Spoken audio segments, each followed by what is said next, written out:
O programa a seguir pode conter descrições de extrema violência e não é recomendado para pessoas sensíveis.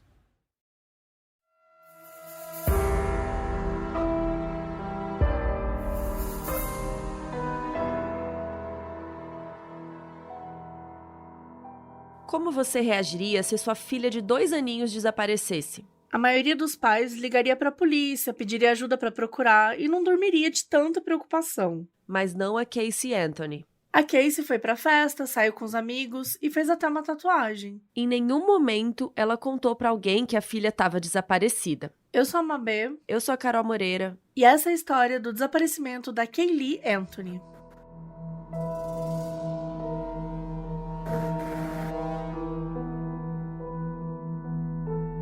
A Casey Marie Anthony nasceu no dia 19 de março de 86 no estado de Ohio, nos Estados Unidos. E a mãe dela, Cindy, trabalhava como enfermeira num hospital quando ela conheceu o George, que era irmão de um dos pacientes dela. Aí os dois se apaixonaram, casaram e em pouco tempo eles tiveram o primeiro filho, o Lee. Na época, o George era policial, mas depois que o Lee nasceu, ele decidiu que ia trabalhar com outra coisa, porque a profissão era muito perigosa e tal, e ele começou a trabalhar em uma concessionária. E aí, depois, a Casey nasceu e a família se mudou de Ohio para Flórida, e foi lá que ela passou a maior parte da sua vida. E durante a infância, os amigos e a família falavam que a Casey mentia por qualquer coisinha, até coisas assim que não precisava mentir. Tipo, se perguntasse o que ela comeu no almoço, ela mentia. Sendo que, né, gente, você não ganha nada com isso, assim, meio que viciada em mentir. A impressão que as pessoas tinham era de que ela não queria que ninguém soubesse o que ela estava fazendo da vida. E aí, com o passar dos anos, a Casey começou a mentir coisas maiores. Quando ela chegou no último ano da escola, a família combinou de fazer uma super festa de formatura, né, pra ela, e foi todo mundo pra cerimônia. Só que quando eles chegaram lá, eles descobriram que a Casey não ia se formar, porque ela tinha reprovado em algumas matérias. E ela meio que não contou pra ninguém, assim, ela deixou todo mundo fazer a festa e acreditar que ela ia receber o diploma. E aí, como a Casey não se formou no colégio, ela não podia ir para a faculdade, então ela arrumou um emprego. E foi aí que ela foi parar no parque da Universal. E ela trabalhou lá, a vida estava ótima para ela, ela tinha o próprio dinheirinho dela, ela podia aproveitar a vida. E aí, quando a Casey estava com 18 anos, ela foi para uma festa com os amigos, mas ela não tem uma memória muito certa daquela noite. Em um momento, ela estava bebendo, estava se divertindo e, de repente, ela apagou. E ela acordou muito desorientada, com a roupa do avesso e com uma dor que confirmou para ela, né, na cabeça dela, que ela tinha sido estuprada por alguém. E com medo de não acreditarem nela, né, e também aquela culpa e tal, ela resolveu não contar pra ninguém. 6 semanas depois da festa, ela descobriu que estava grávida. E um pouco antes disso, ela tinha começado a namorar um cara chamado Jesse. Então tinha a possibilidade dele ser o pai. Só que com o passar dos meses, ela percebeu que a gravidez estava muito avançada para o bebê ser do Jesse. E ela decidiu esconder a gravidez o máximo possível, assim. E quando ela resolveu contar, ela disse para todo mundo que o Jesse era o pai. Inclusive, ela decidiu contar isso pro próprio Jesse. Como o namoro e a festa tinham acontecido em datas próximas, né? Ninguém teve motivo para suspeitar que não fosse verdade. Quando a Casey contou para os pais, eles ficaram em negação que ela estava grávida. Tipo, eles não acreditavam e tal. E eles não contaram para ninguém, nem pro irmão da Casey. Uma coisa que deixou o Lee muito chateado, né, a ponto dele nem ir pro hospital ver a Casey, porque eles só contaram para ele no dia anterior ao parto. Então ele ficou sabendo muito em cima, assim. E aí, quando as pessoas começaram a perguntar, né, porque a gente sabe que a gravidez se esconde até um certo ponto, né, chega uma hora que acaba ficando mais óbvio e tal, mudança de corpo, eles negavam que ela estava grávida, mesmo assim. E aí, quando ela estava com 7 meses, a família foi para um casamento e um tio perguntou para Cindy, que é a mãe da Casey, né, por que ela não tinha contado sobre a gravidez da filha. E ela disse que não fazia ideia do que ele estava falando. Tipo assim, sabe? Jogou, fez a egípcia. Mesmo já tendo contado pros pais e pro Jesse, a Casey ainda não estava assim, tranquila de ficar com esse bebê, né? Ela pensou em dar para adoção, mas a mãe já proibiu. A mãe, a Cindy, falou que ela sabia o que ela estava fazendo, que ela era grandinha, ela sabia o perigo de ficar grávida e agora ela tinha que lidar com as consequências. Só que óbvio, né, que a Cindy não sabia o que tinha acontecido na festa, né? Ela estava achando que era o namorado, que era o Jesse, que era o pai. Então a Casey acabou desistindo dessa ideia e decidiu que ia criar o bebê junto com o Jesse, porque ele estava animado. Tão animado que ele pediu a Casey em casamento antes do nenê nascer. E no dia 9 de agosto de 2005, a Kaylee Marie Anthony nasceu. E como o casal ainda não tinha conseguido uma casa só pra eles, a Casey e sua bebezinha, a Kaylee, elas continuaram morando na casa dos Anthony, na casa da família, e o menino morou na casa dele lá mesmo. Mas, desde o começo, isso já virou um problema, porque a Casey achava que a mãe dela estava tratando a bebê como se fosse filha dela. Tipo, a Cindy não deixava a Casey ser mãe, né? E ela não deixava ela tomar decisões sobre a bebezinha. E isso estava deixando a Casey muito irritada, estava gerando problemas. E também gerou problemas com o Jesse, o boy, né? Porque com o passar do tempo, a relação da Casey e dele começou a ficar muito ruim e ele decidiu que ele queria se separar. Só que antes de fazer todo o esquema de guarda da Kaylee, né, o Jesse pediu um teste de paternidade, só pra garantir que ela era filha dele mesmo. E foi aí que todo mundo descobriu que ele não era o pai. E aí, pra encobrir a mentira, né, o abuso que ela sofreu, a Casey resolveu contar uma outra história. Ela disse que o pai era um amigo dela, mas que ele tinha se mudado para outro estado e que ele já estava num outro relacionamento quando a Casey descobriu a gravidez. E que ele teria morrido num acidente de carro pouco antes da Kaylee nascer. Então, sem o Jesse, né, sem ter dinheiro para alugar uma casa sozinha, sem nada disso, assim, a Casey continuou morando na casa dos pais. Até que no dia 16 de junho de 2008, quando ela tinha 22 anos, ela avisou para o George que ia fazer uma viagem de trabalho por alguns dias e que ia levar a Kylie, né, de 2 anos, junto.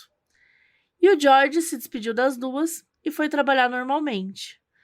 Só que depois disso, o comportamento da Casey ficou muito estranho. E durante essa viagem de trabalho, ela disse que ia ficar na casa do novo namorado junto com a bebê Kaylee. E aí o novo namorado era um cara chamado Tony Lázaro e ele era DJ. Então, para acompanhar o namorado, né, a vida social da Casey aumentou consideravelmente.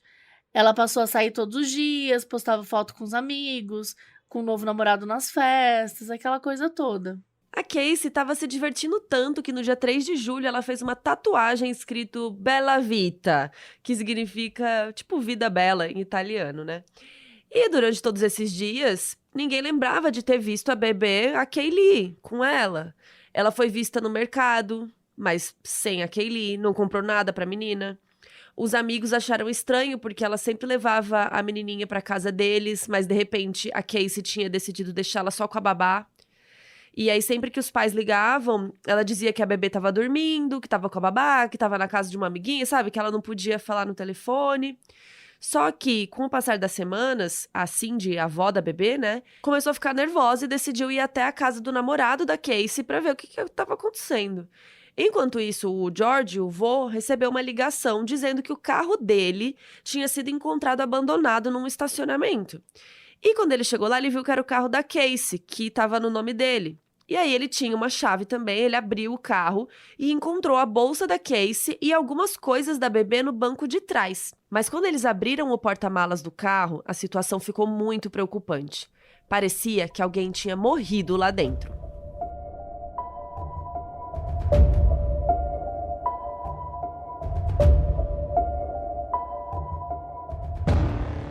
A Cindy, né, a avó do bebê, conseguiu encontrar a filha, Casey, só que ela não queria contar o que tinha acontecido com a bebezinha. Então, no dia 15 de julho, ela ligou para emergência desesperada. Ela disse que a neta estava desaparecida, que a filha não queria contar para ela o que tinha acontecido. As duas foram da casa do namorado até a casa dos pais da Casey e ela se recusava a explicar o que tinha rolado. E nesse meio tempo, o George chegou em casa com um carro e contou sobre o cheiro. A Casey tentou dizer que era porque ela tinha esquecido lixo no porta-malas, né? E por isso que estava com cheiro ruim. Mas todo mundo que já sentiu cheiro de cadáver fala que o cheiro é muito específico. Que é um cheiro que não parece com mais nada que você já sentiu, assim. E que você nunca esquece, sabe? É um cheiro característico, forte, é um odor que já te causa um mal-estar. E como o George tinha sido policial, ele já tinha sentido aquele cheiro antes. A Cindy e o George pressionaram a filha e ela finalmente contou tudo. E ela contou que a bebê tinha sido sequestrada pela babá. A Cindy ligou pra polícia de novo pra contar, né, o que ela tava descobrindo ali, que eles tinham encontrado o carro da filha, que parecia que alguém tinha morrido ali dentro e que a Casey tinha acabado de falar do sequestro. E detalhe, vocês estão sentados? Esse sequestro tinha acontecido 1 mês antes. Sim, a bebê Kaylee estava desaparecida há exatos 31 dias e a Casey não tinha pensado em ligar pra polícia, não. A Casey não parecia nem um pouco interessada em falar com a polícia, porque quando a atendente pediu para passarem o telefone para ela, a Casey falou: não tenho nada para falar com eles, não. A filha dela, de 2 anos, estava sumida há 1 mês, e a Cindy, né, a mãe dela, falou: pelo amor de Deus, Casey, fala com a polícia, explica o que você sabe, né? E a explicação da Casey é que ela sabia que a bebê estava com a babá, que era uma mulher chamada Zenaida Fernandes Gonzalez. Então ela estava tentando resolver a situação sem envolver a polícia, né? Foi o que ela disse. E segundo a Casey, a Zene, como a babá era conhecida, era babá da garotinha há quase 2 anos. Até que um belo dia a Casey foi lá buscar, né, a bebê na casa da Zene e ela estava desaparecida, né? Tipo, não estava lá. Mas a Zene ainda mantinha contato e até tinha deixado a Casey falar com a bebê dela naquele dia, né? Com a Kaylee. Então, todo mundo ficou aliviado, porque isso significava que a Kaylee estava viva, né? Quando uma criança desaparece, é muito importante avisar nas primeiras horas, né? Porque, gente, cada minuto é importante, cada hora é importante. Principalmente ali que logo aconteceu, sabe? Para você conseguir avisar, para fazer uma busca, enfim. Né? A cada dia que passa, as chances dela voltar viva vão diminuindo muito, infelizmente. E imagina você pensar num caso de uma garotinha que tinha sido sequestrada há 31 dias, sabe? Mais de 1 mês. Então, assim, era absurdo, né, que não tivesse chamado a polícia. Pois é, a polícia levou a Casey para a delegacia para ela ser interrogada como uma testemunha do sequestro da filha. Na cabeça deles, ela era uma suspeita sim, porque, né, não avisar que sua filha está desaparecida há 1 mês, para eles era muito estranho. Mas como eles não tinham provas, eles estavam assim, vamos tratá-la como testemunha, vamos ver o que ela vai contar. E aí foi lá na delegacia que a Casey falou que ela conheceu a Zene por indicação de um colega de trabalho dela chamado Jeff. O Jeff trabalhava no parque da Universal, lá junto com ela, e também tinha um filho da idade da Kaylee. Então, eles estavam sempre falando sobre as crianças e tudo mais. Então, quando a Casey tinha falado que estava precisando de uma babá, o Jeff tinha indicado a Zene, porque ela que cuidava do filhinho dele. E aí, antes de ir pro trabalho, os dois deixavam as crianças juntos lá na casa da Zene, eles passavam o dia junto e tal. Aí, no dia do sequestro, a Casey levou a Kaylee pra casa da Zene, como sempre, mas quando ela voltou pra buscar, ninguém atendeu a porta. Então ela tentou ligar pra Zene, mas tocou aquela mensagem de tipo, esse número não existe. E daí, em vez de ligar pra polícia, a Casey voltou pra casa porque ela achou que ia conseguir resolver. E ela disse que ela não queria envolver a polícia porque o caso podia aparecer na televisão, né? E daí a Zene ia ficar sabendo e poderia machucar a bebê. Então ela só contou pro Jeff, pro amigo dela, né? E mais pra uma colega aleatória do trabalho. E que fora isso, ninguém mais sabia que a Kaylee tinha sido sequestrada. Aí a polícia pediu pra Casey levar eles até a casa da Zene, né? Que era o último lugar que a Kaylee tinha sido vista. Quando eles chegaram no apartamento que a Casey disse que a Zene morava, eles descobriram que realmente o apartamento estava vazio. Só que ele estava vazio há meses. A última vez que alguém tinha morado naquele apartamento tinha sido 5 meses antes. Mas a Casey jurou, gente, que ela levava a Kaylee toda semana ali naquele lugar, naquele apartamento. Isso já deixou os policiais bem convencidos que eles não podiam confiar na Casey, mas, ao mesmo tempo, ela era a única pista que eles tinham. A Casey sugeriu, então, que eles fossem lá no parque da Universal para falar com o Jeff, né? Porque ele conhecia a Zene, que ele podia saber de alguma coisa. E aí, quando chegaram lá, a Casey começou a levar eles pelos corredores, mas dava pra ver que ela tava meio perdida. Sabe quando a pessoa dá oi pra pessoa, mas a outra pessoa não reconhece, assim? Tava todo mundo olhando pra ela com uma cara assim de tipo, quem é essa mina, sabe? E aí, vocês estão sentadinhos, gente? Quando eles chegaram num corredor lá sem saída, a Casey admitiu pros policiais que ela não sabia muito bem pra onde ela tava indo, porque ela não trabalhava lá. A Casey não trabalhava no parque já tinha 2 anos. e ela não tinha contado pra ninguém. E adivinha? O Jeff não trabalhava mais lá. Fazia 6 anos. O cara nem filho tinha. Então, assim, tudo que a Casey contou era mentira. Quando a polícia perguntou por que ela tinha levado eles até lá, né? Tipo, meu, que porra é essa que tá acontecendo, né? Se ela sabia que ela não trabalhava lá, sabia que o Jeff não trabalhava mais lá, a Casey disse que estava tentando ir para lugares que sabia que a Kaylee conhecia para procurar pistas. Claro, 31 dias depois, com a polícia. E aí, gente, assim, né? Os policiais não botaram fé nenhuma no que ela tava falando. Como que uma criança de 2 anos teria ido até o parque sozinha, obrigado um adulto a levar ela, né? Um adulto que tinha sequestrado ela ainda por cima, sabe? Tipo, não fazia o menor sentido. Então, no dia 16 de julho, um dia depois que a Cindy ligou pra polícia, a Casey foi presa por mentir pra polícia e atrapalhar a investigação. Com a Casey presa, a polícia começou a investigar a tal babá que supostamente tinha sequestrado a Kaylee. Nessa altura do campeonato, né, gente? Se ela existisse, ainda tava bom. Eles finalmente encontraram a Zenaida Fernandes Gonçalves e ela nunca tinha ouvido falar da Casey na vida. E a Casey tinha contado pra eles várias coisas sobre a vida da Zenaida, que eram todas mentiras. Ela disse que ela tinha se mudado para os Estados Unidos quando ela era pequena, porque os pais dela tinham se divorciado, que aí a mãe dela tinha conhecido um novo cara e se casou, e que era por isso que a Zenaida tinha 2 sobrenomes, porque um era do pai biológico e outro do padrasto. Gente, olha que coisa mais específica. Tipo, tinham muitas coisas específicas, sabe? Tipo, ninguém sabia de onde que ela tirava isso. Não, baixou o Tolkien, né? Não, assim, a pessoa mais criativa do Brasil, ela tinha que ser escritora, Meu não Deus. tem o que fazer. Gente, ela inventou uma história de vida pra uma mulher que ela nem conhecia. E aí a polícia claramente falou, Casey, né, não tá dando. O foco da investigação mudou pra própria, né? Os amigos dela confirmaram que a Casey mentia muito, mas que ela sempre tentava colocar um pouquinho de verdade pra tentar ser mais convincente.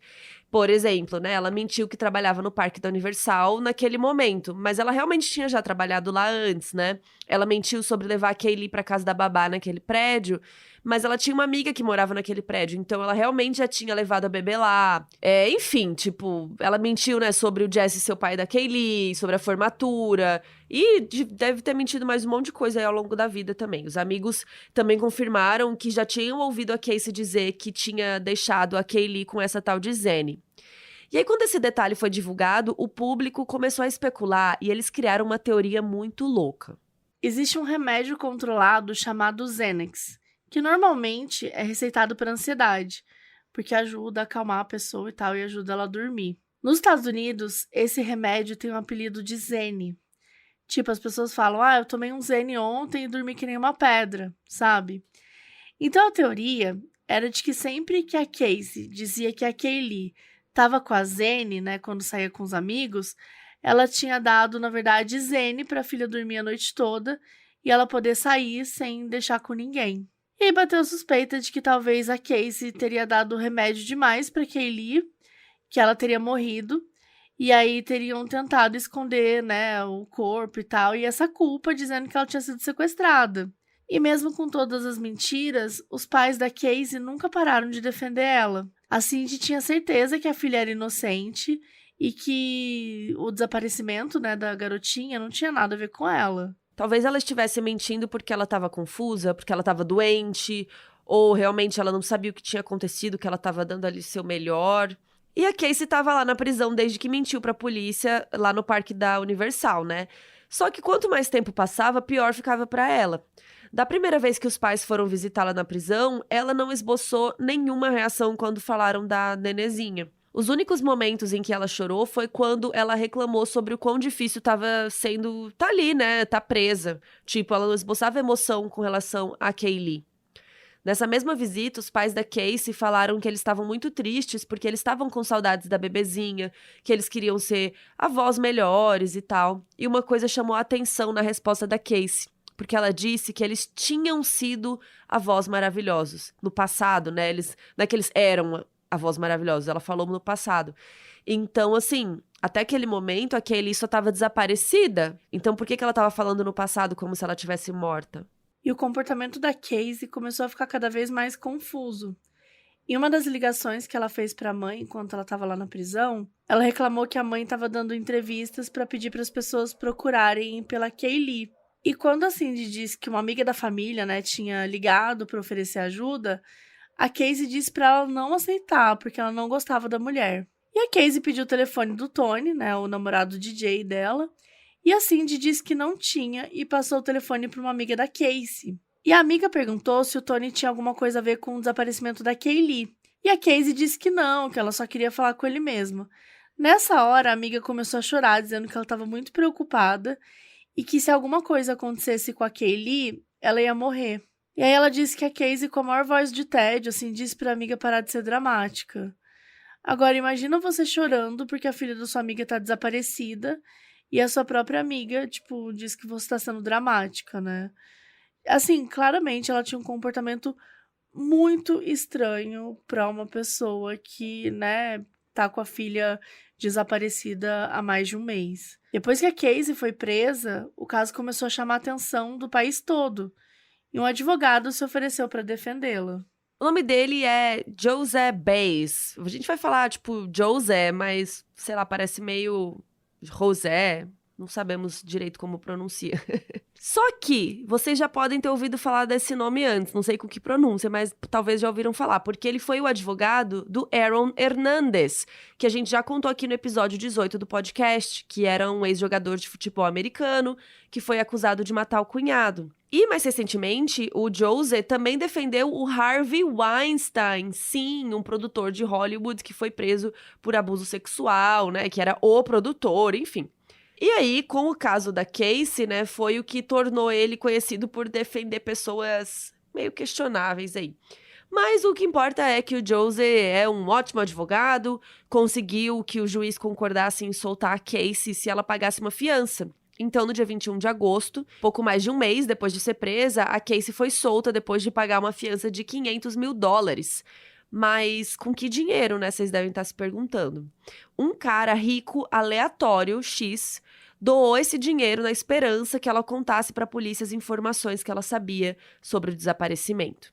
Paralelo a essa confusão da Casey, tinha uma outra coisa acontecendo que a polícia ainda não sabia que estava relacionada ao caso. No dia 11 de agosto, um cara chamado Roy Kronk tinha ligado para a polícia para reportar uma coisa suspeita que ele tinha encontrado na floresta, numa floresta perto de onde ele trabalhava. O Roy trabalhava para a companhia de energia verificando o gasto das casas, e entre uma casa e outra, quando ele precisava fazer xixi, ele ia nessa floresta. Nesse dia, ele viu uma sacola perto de uma das árvores e achou esquisito, porque ele nunca tinha visto, né, nenhuma sacola por ali antes. É estranho uma sacola solta no meio da floresta. Então ele avisou para a polícia e esqueceu a história. Só que um mês depois, ele foi lá fazer xixi, né, de novo, e a sacola ainda estava lá. Mais uma vez, ele ligou para a polícia. Outro mês passou e a sacola ainda estava lá. Então, o Roy decidiu ligar diretamente para o número da delegacia da área para ver se finalmente alguém ia ver o que tinha na sacola.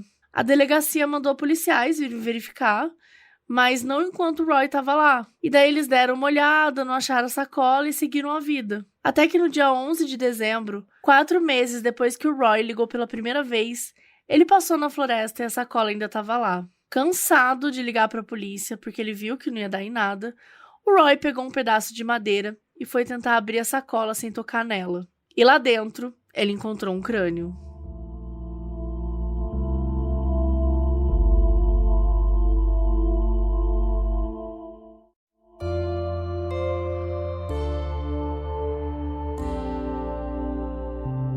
Quando o Roy ligou contando que tinha encontrado, a polícia finalmente foi lá buscar a tal da sacola e levaram para ser analisada.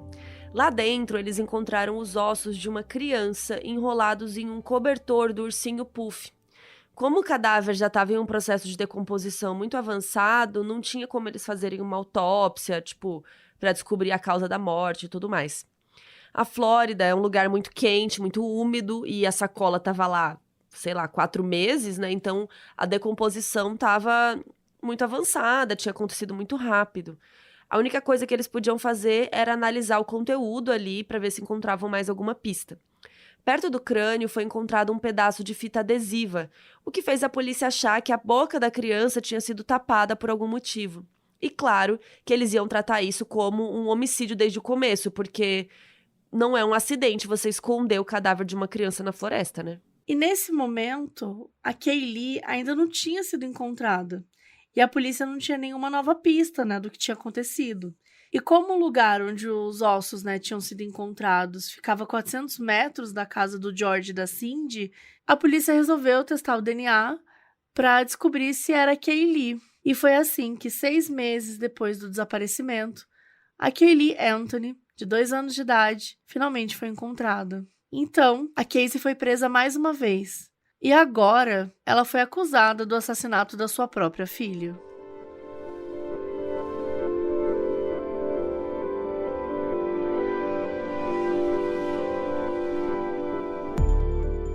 Como era de se esperar, a confirmação da morte foi muito triste para a família, mas foi particularmente difícil para o George, o avô da bebezinha, né? Um mês depois que a Kaylee foi encontrada, ele tentou tirar a própria vida. Ele foi para um quarto de hotel sem contar para ninguém, e nesse hotel ele escreveu uma carta de 5 páginas para a esposa dele, a Cindy. Ele disse que não ia conseguir viver com aquela dor, que ele não conseguia viver sem a netinha e que ele queria se encontrar com ela. E na carta ele também disse que tinha certeza que a Casey era inocente e que queria muito que o responsável fosse encontrado para ela parar de sofrer. Então, ele mandou mensagens de despedida para os amigos, para os familiares, que ficaram, né, desesperados quando receberam, porque ninguém sabia onde ele estava. E aí ligaram para a polícia para rastrear o celular dele e assim encontraram ele no hotel. Ele foi encontrado inconsciente, mas ainda vivo, e foi levado para o hospital. Quando o George se recuperou, a família organizou um velório para Kaylee e mais de 1.000 pessoas compareceram. E aí tinha muita gente lá, porque foi uma galera que tinha ajudado a procurar pela menina, tinha muitas pessoas querendo demonstrar apoio à família, né? Se tratava da morte de uma criança de 2 anos, né? Que estava sendo procurada há muitos meses, então rola aquela comoção, né? Tinha bastante gente e tal. E quando chegou a hora da avó da Cindy fazer o discurso, eles ficaram muito chocados com o que ela falou. Ela disse que ela estava triste, né, porque a Casey não podia comparecer e que esperava que tudo fosse resolvido em breve para a família passar pelo luto, né, junto com a própria mãe, né. E naquele momento, a opinião pública estava completamente contra a Casey. As pessoas estavam meio que divididas em 2 grupos, né, o que achavam que a Casey era responsável pela morte da filha, da Kaylee, e os que achavam que ela era inocente. Né, mas uma péssima mãe porque não tinha denunciado o desaparecimento da filha, né, tinha feito as coisas tudo meio esquisitas e tal. E parecia que os pais dela eram as únicas pessoas que continuavam defendendo a filha. Enquanto isso, a polícia continuava investigando a Casey para tentar encontrar alguma evidência concreta contra ela. A primeira coisa foi testar aquele carro que o George e a Cindy disseram que estava com o cheiro e tal. A perícia testou o ar dentro do porta-malas e realmente encontraram elementos que só são produzidos durante o processo de decomposição de um cadáver. Além disso, o que eles encontraram no ar era uma quantidade muito grande de clorofórmio. Inclusive, o perito falou que foi a maior quantidade de clorofórmio que ele já tinha visto em algum teste. E o clorofórmio é aquele composto químico que, quando inalado, faz a pessoa desmaiar, né? Tipo aquelas cenas de filme, né? Que a pessoa coloca um paninho no rosto da outra, a pessoa desmaia. Então, é isso. E outra coisa que eles encontraram no porta-malas do carro foi um fio de cabelo cujo DNA confirmava que era ou da Cindy, da avó, ou da Casey, ou da Kaylee, né? De uma das 3 mulheres ali da família. Só que esse fio tinha uma característica muito específica. Um pedaço do cabelo estava em decomposição, mas era uma decomposição que só aconteceria se aquele fio tivesse na cabeça de uma pessoa falecida. E como a Casey e a Cindy estavam vivas, só podia ser a Kaylee. Para combinar com a quantidade de clorofórmio na mala, eles também encontraram uma pesquisa no computador da família. Adivinha? Sim, alguém pesquisou por clorofórmio. A Cindy tentou justificar, dizendo que ela estava procurando por clorofila e escreveu errado. Só que a pessoa que pesquisou clicou nos links do resultado na pesquisa. Então, né, você pesquisa clorofila, aí aparece clorofórmio. Aí você clica no link, tipo, já que eu pesquisei errado, né, deixa eu estudar o clorofórmio agora. Não fazia muito sentido, né? E depois disso, a pessoa entrou no MySpace, que era uma rede social ali da época muito famosa e tal, e que o George e a Cindy não usavam, né? Porque era uma rede social também mais voltada para adolescentes, para jovens e tal. Então, só poderia ter sido a Casey ou o Lee. E aí, eles verificaram o horário da pesquisa e a Cindy estava no trabalho naquela hora. Então, não podia ter sido ela. Outra pesquisa suspeita foi asfixia infalível, que foi feita no dia que a Kaylee desapareceu.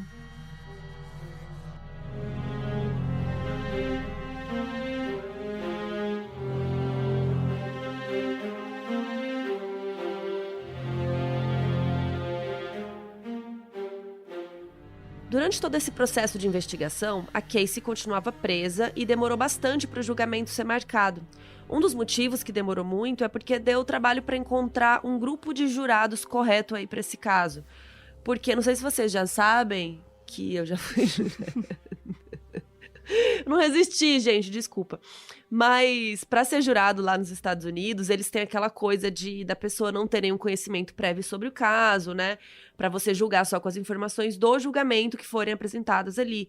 Só que o desaparecimento da Kaylee tinha sido uma notícia internacional.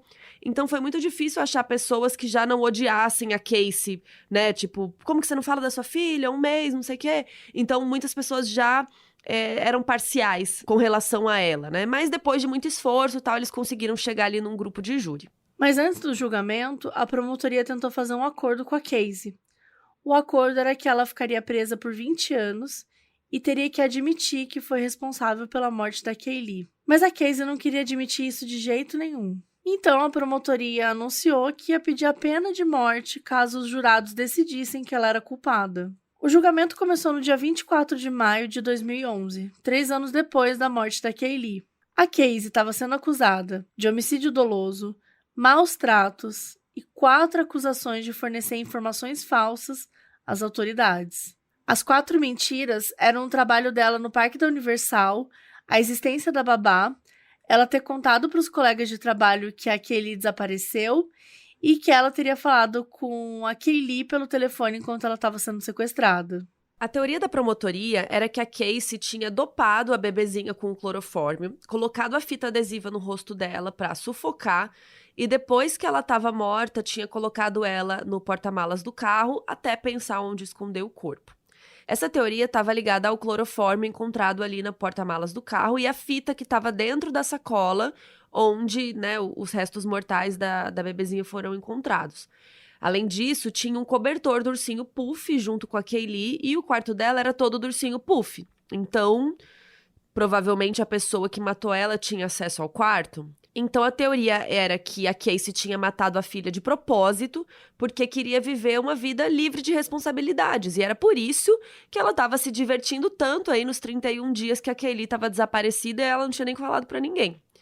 Como a Casey tinha ficado grávida muito nova, ela não teria tido a chance de aproveitar a juventude e culpava a bebezinha por isso, então teria se livrado da filha. Essa era a tese da promotoria. Só que quando chegou a hora da equipe de defesa, né, contra-argumentar, eles contaram uma história que ninguém estava esperando. Absolutamente ninguém. A Casey não testemunhou, mas o advogado contou a história. Quando a Casey tinha 8 anos de idade, o George começou a entrar no quarto dela de noite para abusar sexualmente dela. Mas ela ficou com tanto medo que ela nunca contou para ninguém que isso estava acontecendo. Quando ela fez 12 anos, o George parou de abusar dela e o Lee, o irmão dela, assumiu o lugar. Ela disse que o George a estuprou diversas vezes, mas que o Lee nunca chegou a esse ponto. Quando ela fez 15 anos, o abuso dos dois parou. E foi por causa desse abuso que ela tinha aprendido a mentir sobre tudo. Segundo a defesa, o que aconteceu com a Kaylee tinha sido um acidente. A Casey estava tirando um cochilo de tarde e quando ela acordou não conseguia encontrar a bebê em lugar nenhum. Até que ela chegou no quintal e viu o seu pai, o George, né, o avô, com a Kaylee toda molhada no colo. Ele disse que encontrou ela dentro da piscina e que ela devia ter se afogado, né, sem querer ali enquanto a Casey estava dormindo. E aí, para tentar provar isso, eles mostraram uma foto da Kaylee abrindo a porta que dava para o jardim, mostrando que ela conseguia alcançar a maçaneta, que ela conseguia abrir a porta. E aí, sem querer que a própria filha fosse acusada da morte da neta, o George teria se voluntariado para esconder o cadáver e falou para Casey não se preocupar. O George não queria que a filha fosse presa por ter sido negligente, né? Então ele, como ex-policial, teria bolado todo esse plano e falou pra Casey, né? Vive a vida normal, como se nada tivesse acontecido. Eles até tentaram usar a tentativa de suicídio do George para provar essa teoria. Os advogados falaram que o George estava se sentindo muito culpado por ter abusado da Casey durante anos e que estava arrependido de ter escondido a Kaylee em vez de dar um enterro digno para a neta. E tinha sido por isso que ele tinha tentado tirar a própria vida. Essa teoria explicava as provas que eles encontraram no carro, como o cheiro de decomposição, o fio do cabelo, né? Porque o George colocou a Kaylee ali mesmo. E o clorofórmio, né? Eles disseram que tinha vindo dos produtos de limpeza usados para limpar o carro. O que é possível, porque alguns produtos realmente têm esse clorofórmio. E daí a Cindy testemunhou dizendo que tinha sido ela que procurou o termo no computador da família. Então tinha sido uma grande coincidência. E durante a ligação, ela falou que sentiu o cheiro de decomposição no carro. Mas na hora de testemunhar, ela disse que estava muito nervosa e que o cheiro provavelmente era só lixo que estava no carro há muitos dias. A promotoria disse que aquilo era um absurdo porque ninguém propositalmente faria um acidente parecer um homicídio. Mas eles não tinham como provar a causa da morte da Kaylee, porque eles não conseguiam fazer autópsia, né? Então, nenhum dos dois lados podia provar a sua teoria. O George testemunhou dizendo que nunca tinha abusado da Casey e que não tinha nada a ver com o desaparecimento ou morte da Kaylee. Ele disse que naquele dia ele viu a Casey indo embora da casa com a bebezinha e foi a última vez que ele viu a neta. Uma das críticas da defesa era que os pais da Casey tinham dado várias entrevistas e em nenhuma delas eles defenderam a filha. Eles sempre diziam que não sabiam qual era o envolvimento dela, mas sempre deixaram claro que achavam que não tinha sido de propósito. Provavelmente tinha sido um acidente, que ela se desesperou e daí, né, escondeu alguma coisa do tipo. Mas a defesa da Casey disse que tudo isso era um comportamento muito estranho e que os pais dela tinham feito tudo isso por dinheiro, porque eles não estavam se importando em ter justiça para Kaylee. Eles estavam mais preocupados em ganhar dinheiro, ficar famosos com as entrevistas, e era por isso que eles estavam testemunhando contra a filha. E aí não ficou confirmado se a família recebeu, quanto recebeu, mas a gente sabe que essas entrevistas lá nos Estados Unidos são pagas às vezes, né? Então não seria estranho se eles realmente tivessem recebido. Só que a Casey acabou quebrando a cara com esse argumento quando a promotoria descobriu que ela fez basicamente a mesma coisa. A emissora ABC admitiu que pagou $200 mil para Casey por fotos e vídeos da Kaylee. Então, ela estava ali no tribunal julgando os pais por fazerem entrevistas por dinheiro, só que ela também tinha vendido vídeos e fotos da própria filha para a emissora? Estranho, né? O advogado dela tentou argumentar que aquele dinheiro tinha sido usado para pagar pela defesa da Casey, mas não pegou bem pro lado dela, não. Sem nenhuma prova concreta, né, do envolvimento da Casey na morte da Kaylee, foi muito difícil para os jurados chegarem a uma decisão. Principalmente quando a promotoria tinha deixado claro que ela ia receber a pena de morte se fosse culpada. E, gente, eu preciso confessar que eu ficaria muito nervosa nesse júri, viu? Muito difícil. Porque é tudo muito esquisito. E, assim, não é nem sobre o que eu penso, assim, a minha opinião de fato, mas eu acho que quando você não tem 100% de certeza, você, tipo, condenar uma pessoa, né, e que uma pessoa que pode pegar a pena de morte, nossa... Eu não sei, eu não consigo me imaginar nessa situação. O meu próprio caso lá, né, que eu fui jurada, tipo, é muito difícil, cada um fala uma coisa, e você fica com a cabeça cheia, assim, é muito difícil mesmo você opinar sobre a vida dos outros, né? Eu acho que é um peso também que a gente carrega, né? Sei lá. Com certeza. E, bom, então no dia 5 de julho de 2011, a Casey foi considerada inocente do assassinato da Kaylee, mas o júri condenou ela pelas mentiras para a polícia. Porque, gente, estava tudo gravado, não tinha nem como argumentar. Só que como ela ficou na prisão, né, esses anos todos, até o julgamento acontecer, o juiz considerou que ela já tinha cumprido a pena pelas mentiras, então ela foi solta no dia 17 de julho, 12 dias depois do final do julgamento. Os jurados entrevistados depois do julgamento falaram que a pena de morte realmente pesou muito na decisão deles. A promotoria não tinha conseguido provar que a morte tinha sido planejada e eles também não queriam ser responsáveis por matar uma pessoa inocente, né? Eles acharam o comportamento da Casey estranho? Sim, mas isso não é uma prova de que ela matou a menina, né? A falta da autópsia impediu que eles soubessem qual era exatamente o crime que eles estavam julgando, né? E isso foi uma grande desvantagem aí para a promotoria. E como a instrução do juiz é aquela, né, clássica, né, você só pode condenar a pessoa se você tiver sem nenhuma dúvida, né? Sem sombra de dúvidas. Então eles preferiram considerá-la inocente. Talvez se a pena fosse prisão e não morte, a decisão deles poderia ter sido diferente, né? Com o choque do veredito de inocência, o caso da Casey foi muito comparado com o do O.J. Simpson, que a gente já também citou ele aqui nos episódios 85 e 86, que é um episódio duplo. O O.J. foi absolvido de ter matado a esposa Nicole, apesar das várias evidências apontarem para a culpa dele. E assim como no caso do O.J., os jurados receberam muitas críticas por essa decisão. No caso da Casey, as identidades dos jurados foram mantidas em segredo durante muito tempo, porque o governo tinha muito medo deles serem atacados. Sobre as mentiras, os jurados não tinham dúvida, porque era óbvio, né? A Casey não teve que ficar mais tempo presa, mas ela tinha que pagar uma multa de $1.000 por cada mentira, o que dava $4.000. Mas o advogado apelou a decisão, porque disse que algumas mentiras faziam parte de uma mentira só. Tipo, trabalhar no parque da Universal e ter falado pros colegas que a menina sumiu, era uma história só, né? Porque se você não tem colegas, se você não trabalha no lugar, enfim. Gente, imagina, sério, você se formar Ai. em direito e você tá lá, tipo tem que- assim, essa mentira faz parte dessa mentirona aqui, ó.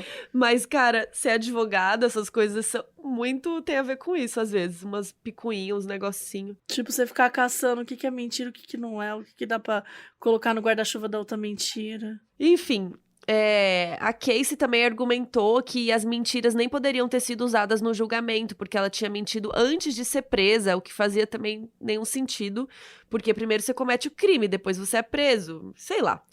O juiz concordou lá e diminuiu de 4 para 2 mentiras e ela pagou $2.000. Mas as consequências das ações da Casey continuaram seguindo, né? Assim, por conta das mentiras que ela contou, ela foi processada algumas vezes. Primeiro pela Zene, né, gente? A pobre da babá que não tinha nada a ver com o caso e ela, de repente, enfiou a mulher na história, né? Então a Zene processou ela, dizendo que as acusações foram difamatórias e tinham acabado com a reputação dela, porque ela era realmente babá, né? Isso ela não tinha mentido, ela era babá mesmo. Mas a juíza responsável decidiu que a Casey não tinha mentido para atacar a Zene pessoalmente. Então o processo não seguiu. O segundo processo foi da Texas EquiSearch, que é uma ONG que ajuda a procurar crianças desaparecidas.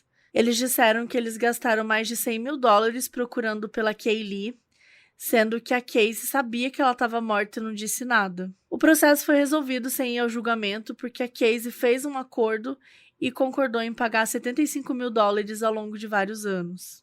E, na verdade, o Texas EquiSearch, né, que é essa ONG que a gente comentou aqui agora, a gente falou bem mais sobre ela no episódio extra de fevereiro da Aurelo. Essa ONG foi criada pelo pai de uma adolescente que desapareceu e depois foi encontrada morta por um serial killer do Texas.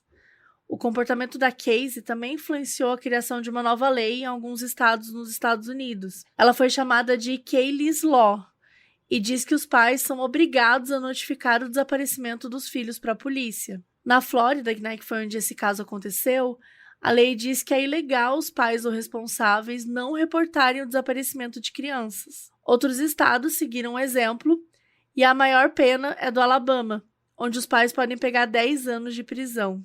Isso causou algumas opiniões controversas, porque algumas pessoas acharam que isso ia assustar os pais e fazer eles denunciarem qualquer pequeno desaparecimento. E aí, ao invés de tentar procurar sozinho mesmo, eles já iam reportar com medo de serem presos, e isso poderia aumentar a quantidade de trabalho da polícia. Depois do julgamento, a Casey cortou o contato com toda a família.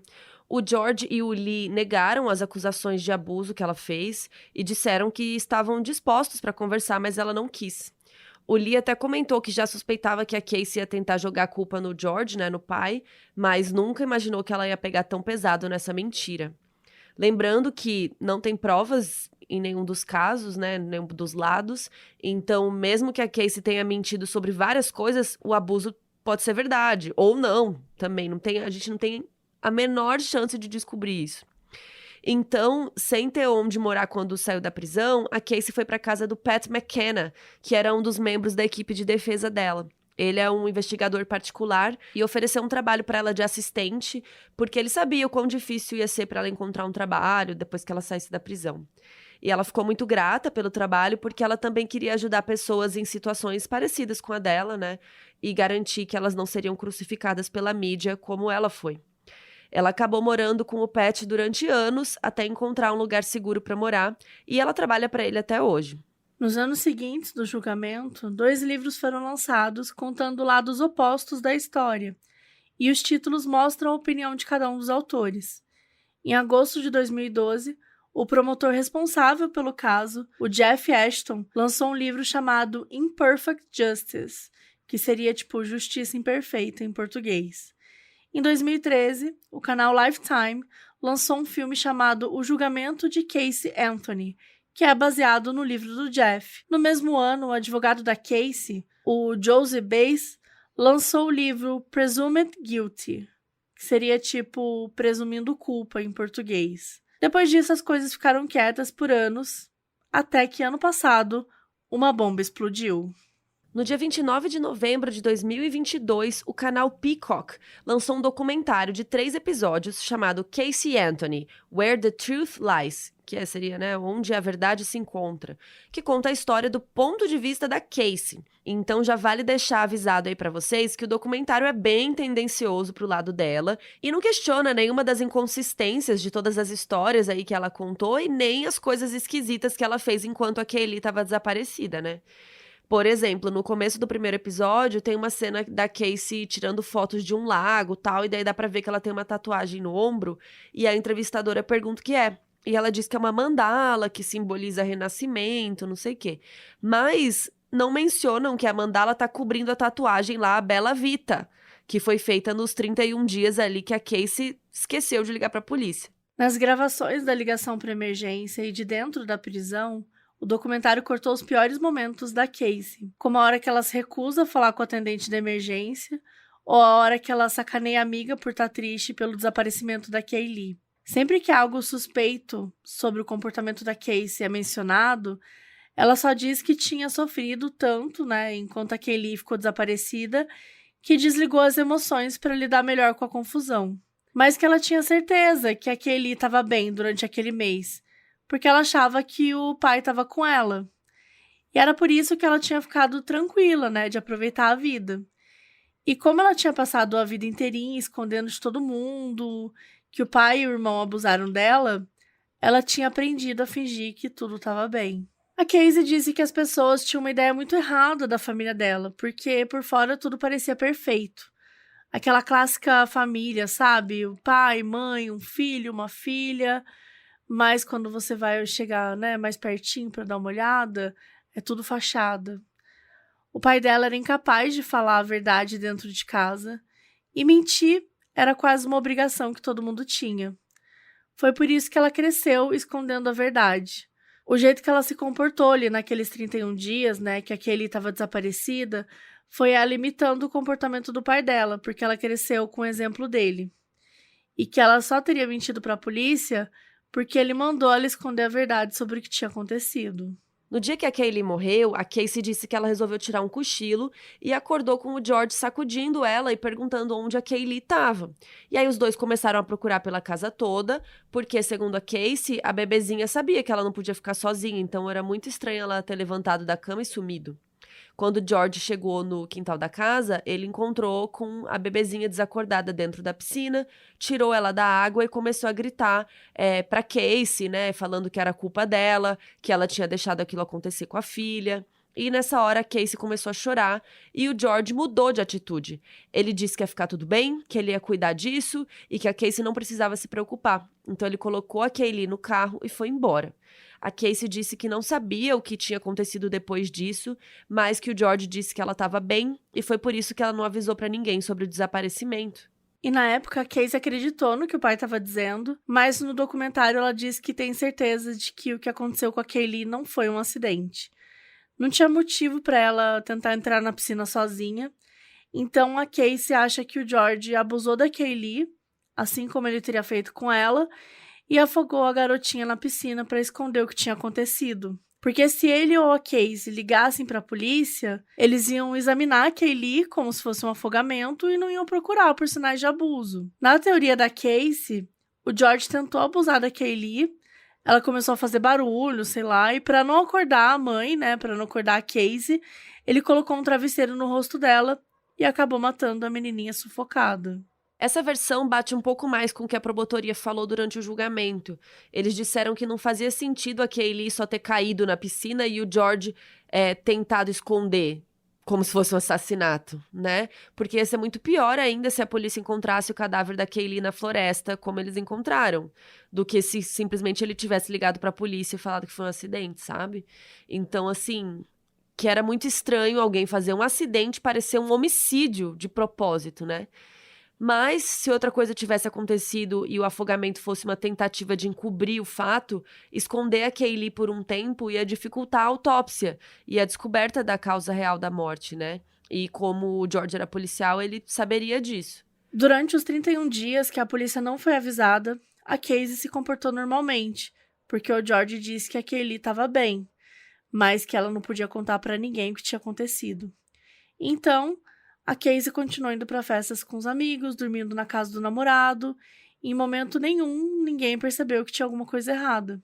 Sempre que ela ligava para o George para saber como a Kaylee estava, ele continuava dizendo que ela estava bem e que logo logo ela ia ver a filha de novo. Mas ele nunca contou onde a Kaylee estava. A Casey só sabia que ela não estava na casa dos pais, porque senão a mãe ia ter reparado. Segundo a Casey, o George pediu para ela mentir quando a Cindy ligou para a polícia. Ele queria que ela escondesse o que aconteceu a qualquer custo, mesmo que fosse com mentiras absurdas, tipo a Zene e o trabalho lá da Universal. Porque ele sabia que se a polícia descobrisse as mentiras, eles não iam confiar em nada que a Casey contasse depois disso. O George queria que ela tivesse uma imagem de mentirosa, porque se a Casey resolvesse contar sobre o abuso ou até sobre o dia mesmo do desaparecimento, ninguém ia acreditar mais nela. Quando o documentário começa a falar do julgamento, eles focam muito na participação do George. Os policiais responsáveis pelo caso foram entrevistados e eles falaram que em momento nenhum eles trataram o George como suspeito. Então eles não tinham informações exatas que comprovassem a história dele e só acreditaram no que ele contou.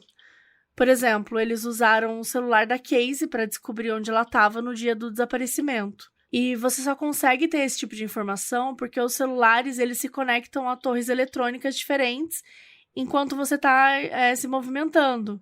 Então você consegue ver do tipo, a Mabê passou por essa região aqui, ela foi até ali, sabe? Você consegue mais ou menos mapear um pouco o trajeto da pessoa. Então, eles sabiam que a Casey tinha saído da casa dos pais por volta das 16 horas. Mas eles nunca pegaram as informações do celular do George. A única coisa que eles sabiam é que ele tinha ido para o trabalho, mas depois disso, eles só acreditaram na palavra dele. Ele podia ter colocado a Kaylee dentro do porta-malas do carro, ido pro trabalho e escondido ela na floresta na volta. Então essa é a teoria da Casey. E outra coisa suspeita sobre a atitude do George é que ele era a principal testemunha da promotoria. Ele sabia que eles estavam querendo dar a pena de morte para Casey e ele concordou em testemunhar contra a filha mesmo assim. Então aquilo era estranho para eles, né? Um pai ativamente tentar fazer a filha ser morta, mas tá falando da neta dele também, né? Então não tem como julgar, assim, é meio estranho. Mas a teoria do documentário é que ele queria que a Casey morresse, porque ela era a única pessoa que sabia o que ele tinha feito. O George foi procurado pela produção do documentário, ele se recusou a dar entrevistas, mas ainda negou todas as acusações que a Casey fez contra ele. A gente provavelmente nunca vai saber exatamente o que aconteceu com a Kaylee. A Casey foi inocentada e o George nunca foi investigado.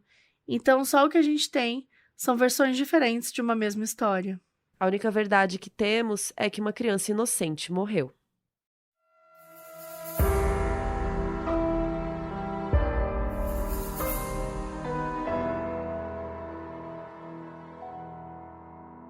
O aviso no início desse episódio foi gravado pela Maria Martins, que é nossa apoiadora na Aurelo.